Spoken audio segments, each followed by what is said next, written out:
के मंत्री विशेषकर मोदी जी की सरकार में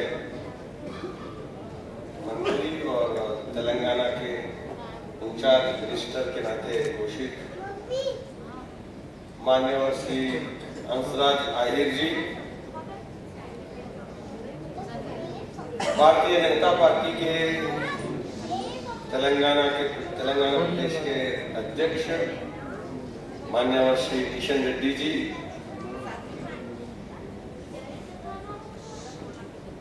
हमारे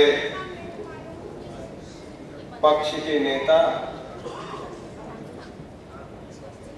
श्रीमान डॉक्टर लक्ष्मण जी, भारतीय जनता पार्टी के राष्ट्रीय कार्यकारिणी के सदस्य तथा नेहरू युवा केंद्र उसके उपाध्यक्ष श्रीमान चंद्रशेखर जी,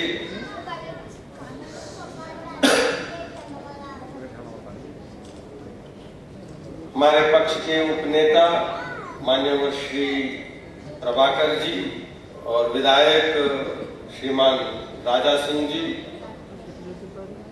और आप सब जानते हैं बहुत पुराने और उद्योग जगत के प्रसिद्ध भूतपूर्व सांसद माननीय श्री गिरीश सांघी जी, दिनेश मान सिंह जी, कैलाश जी, सुरेंद्र दुनिया जी और हमारे दलित मोर्चा के अध्यक्ष रामलू जी और नानजी भाई, और मंच पर जिसके लिए हम यहाँ पर उपस्थित हैं आज शाम के रामचंद्र जी,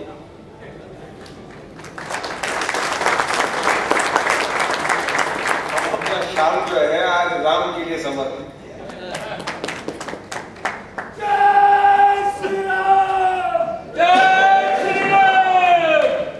और सभागार में उपस्थित विशिष्ट जन, उद्यमी भाइयों और बहनों और मित्र, मैंने आयोजकों से आग्रह किया कि मैं पूरा समय नहीं रह पाऊंगा, रहना चाहिए था, और अभिषेक जी से और इतना सुंदर अवसर अभिषेक जी ने जब उन्होंने मेरे से समय मांगा तो मुझे लगा नहीं था कि अभिषेक जी इतना अच्छे माहौल में और ऐसे प्रतिष्ठित लोगों को एक जगह पर रखने में बहुत अभिनंदन है और स्वागत है।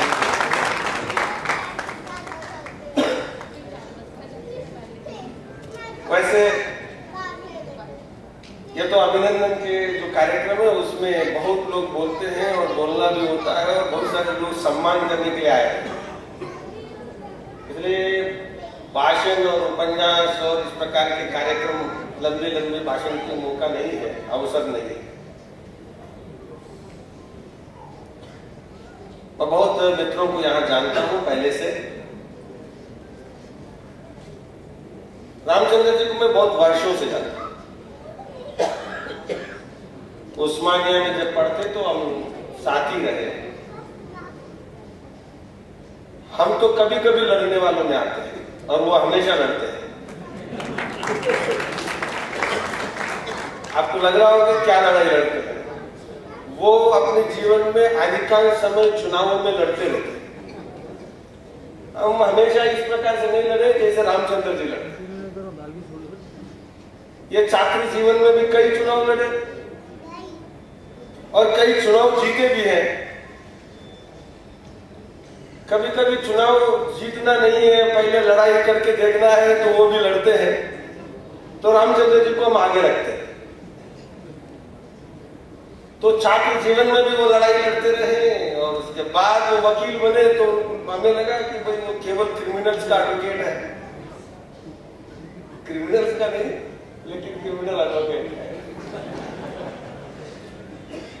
लेकिन वहां भी उन्होंने लड़ना शुरू किया, चुनाव वहां भी लड़े और वहां भी जीते।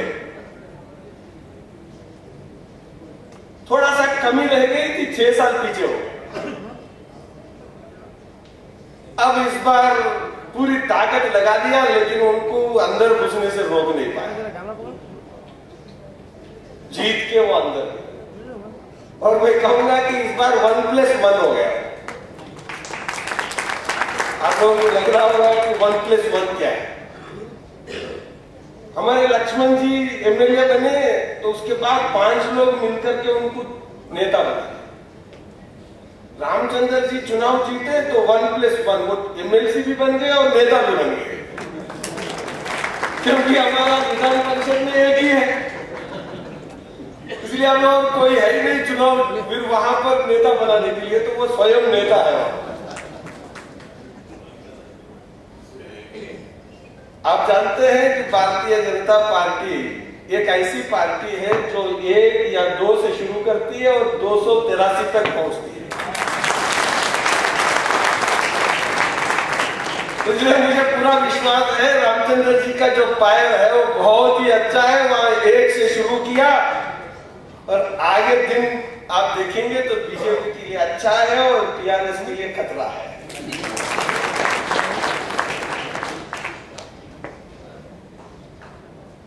बड़े प्रतिभावान व्यक्ति हैं और बड़े प्रभावी व्यक्ति है और सिद्धांतों के साथ जीने वाला व्यक्ति है। उनकी ऐसी प्रतिभा है कि वो किसी भी पार्टी में नेता पहले से बन सकते थे, लेकिन सिद्धांतों के साथ जीने वाला व्यक्ति है, इसलिए भारतीय जनता पार्टी को बनाने में अपना जिंदगी लगाया।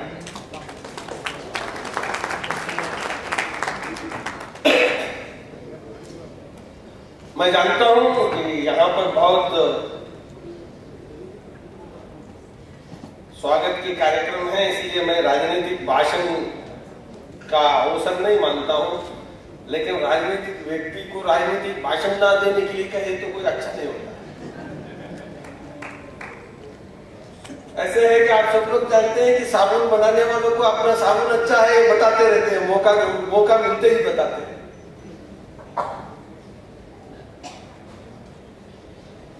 लेकिन आप सब लोग मित्रों आप जानते हैं कि तेलंगाना बनने के बाद अच्छा है, सारे लोग चाहते थे और बन गया, स्थिर सरकार भी बन गई। अब तेलंगाना में भी इस तरह सरकार बड़ा स्थिर है। लोगों ने सोचा कि एक बार सरकार स्थिर सरकार बनाना चाहिए ताकि कोई झंझट नहीं, कोई कसर नहीं रखना चाहिए। तो तेलंगाना में सरकार स्थिर बन गई। मेरी शुभकामनाएं है सरकार के लिए। लेकिन हैदराबाद में रहने वालों के लिए, हम सब के लिए बड़ी महत्वपूर्ण विषय है। तेलंगाना की नाज है हैदराबाद, और हैदराबाद ऐसी शहर है जो हम सब के लिए बहुत महत्वपूर्ण है।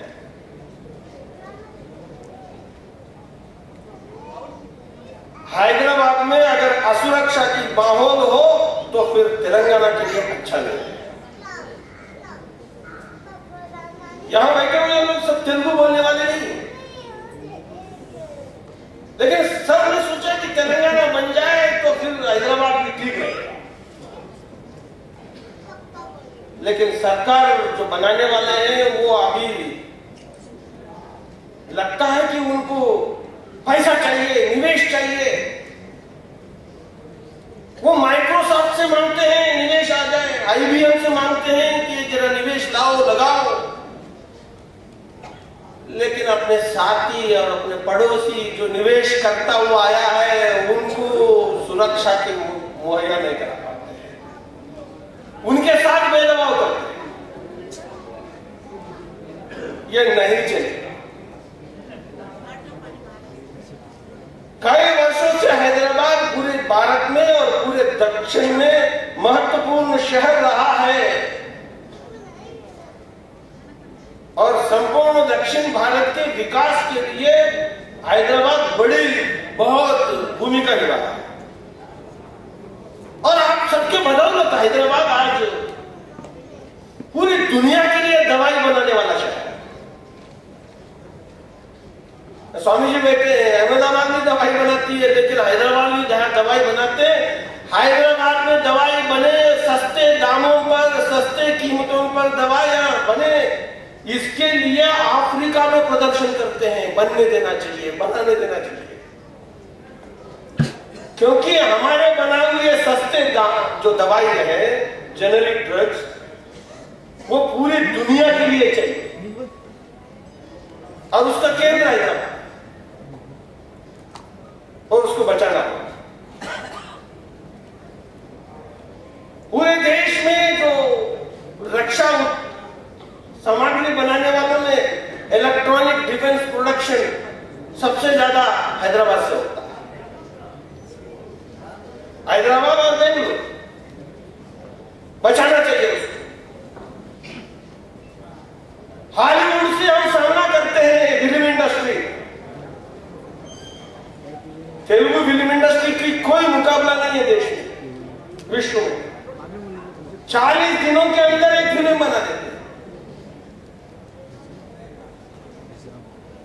तो इतनी बड़ी फिल्म इंडस्ट्री, जब विदेशी लोग फिल्म देखते हैं और हैदराबाद आते हैं, वो पूछते हैं घर में कि आपका गार्डन कहाँ है, तो पूछते हैं कि गार्डन क्यों पूछ रहे हो? कहते हैं कि हम तेलुगु फिल्म देखते हैं, आप गार्डन में नाचते रहते हैं, गीत गाते रहते हैं, आपका भी गार्डन कहाँ है? क्योंकि वहां हीरो हीरोइन हमारा गार्डन में बहुत गीत गाते हैं। तो ऐसे फिल्म इंडस्ट्री दुनिया का केंद्र है।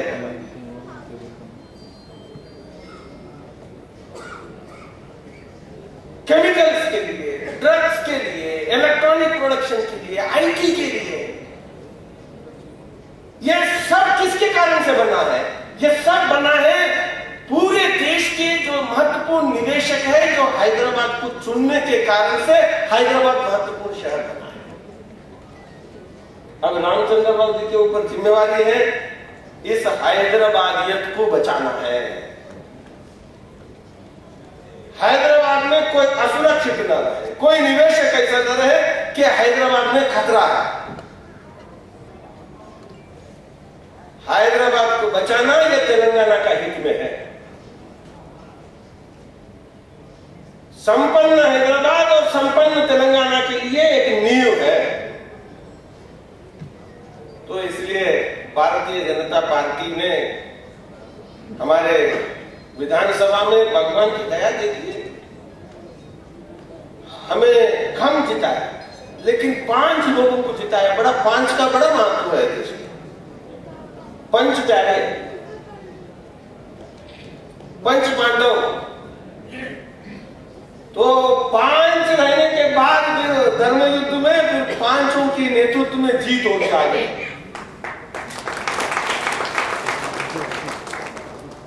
और हमारे रामचंद्र जी एक ही मोर्चा संभाले, पूरी सरकार एक तरफ और विधान परिषद में रामचंद्र जी एक तरफ। और मैं रामचंद्र जी के उसमें क्या कहूं, भगवान राम के नाम से उनका नाम है, इसलिए भगवान राम तो ऐसे हैं कि वीरति रघुवीरा, रति जो है रावण रति है और वीरति रघुवीरा। तो इसलिए रामचंद्र जी जीतेंगे, साधनों के बगैर जीतेंगे। इसलिए आप सबका आशीर्वाद और आप सबका सहयोग और आप सबके समर्थन से भारतीय जनता पार्टी तेलंगाना में एक मजबूत पार्टी के नाते और राष्ट्रीय दल के नाते, क्योंकि हम तेलंगाना में राष्ट्रीय दल क्या, देश में राष्ट्रीय दल बचा नहीं है। स्वतंत्र भारत से पहले जो दल बने कांग्रेस और कम्युनिस्ट, दोनों एक दूसरे से प्रतियोगिता में है, प्रतिस्पर्धा में है। कौन म्यूजियम में, सालारजंग म्यूजियम में कौन जल्दी पहुंचेगा? कम्युनिस्ट पार्टी को इलेक्शन कमीशन भी रिकॉग्नाइज किया हुआ राष्ट्रीय दल नहीं है, उसका म्यूजियम से पहुंचने से पहले ही कांग्रेस की नेता लगे हुए हैं कि हम जल्दी पहुंचना चाहते हैं। स्वतंत्र भारत के बाद बनने वाली भारतीय जनता पार्टी एक ही पार्टी है पार्टी बनी है आज। कश्मीर से कन्याकुमारी तक और अरुणाचल से गुजरात तक केवल एक पार्टी, और कोई पार्टी नहीं है देश भर में।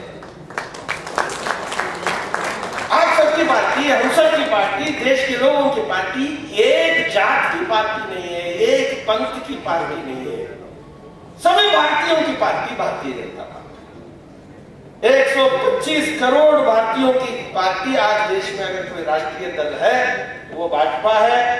उसको तेलंगाना में मजबूत करने में 5 विधानसभा में और 1 विधान परिषद में और सड़कों पर हम सब लोग सहयोग करेंगे। और इस अभिनंदन समारोह में आयोजकों को धन्यवाद देता हूं और आप सभी लोगों के शुभकामनाएं हमारे साथ रहेगा। जय भारत।